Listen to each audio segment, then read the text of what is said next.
For another one of those great stories he's been sharing with us. I thank the gentleman from Minnesota.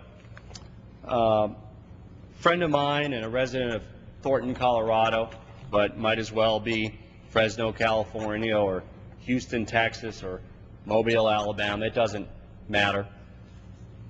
Lynn Zimmerman of Thornton shared her story with me.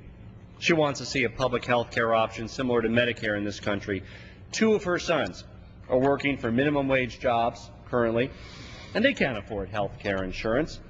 Those in their community that earn between $1,000 to $1,200 a month can barely pay rent and car insurance, barely put food on the table. How can they expect to pay for health care on top of that, which they frequently, in the case of her two children, don't receive through their job?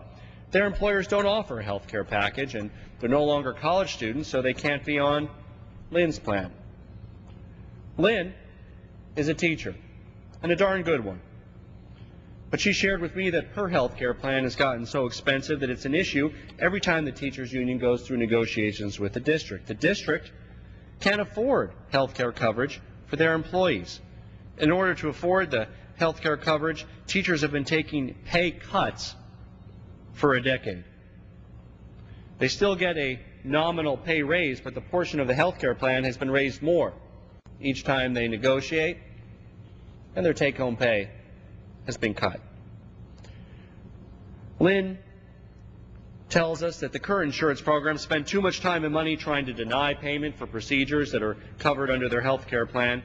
Lynn suggests, and with a tremendous amount of common sense, why don't we get rid of the people pushing papers and denying coverage, the very people that are driving costs in our system.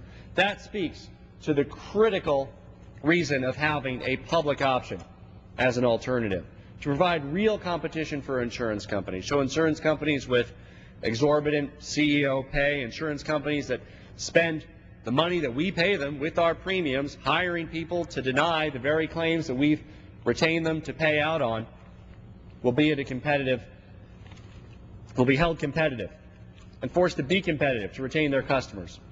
Having a public option, which is revenue neutral, they will have only the premiums that we allocate to them to pay out in claims, will help keep the insurance companies honest in their competition as a critical component of health care reform.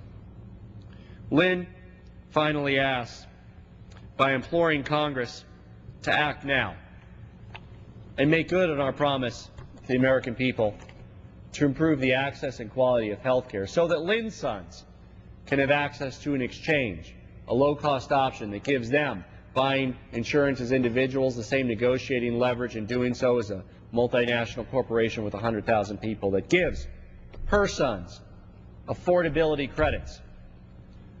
For an individual, up to about $42,000 a year. Her sons making $12,000, $15,000 a year will get affordability credits that will pay for almost all of the cost of insurance through the exchange. What a transformative difference health care reform will make in the lives of the Zimmerman family, the lives of millions of other American families like the Zimmerman family that are the backbone of America.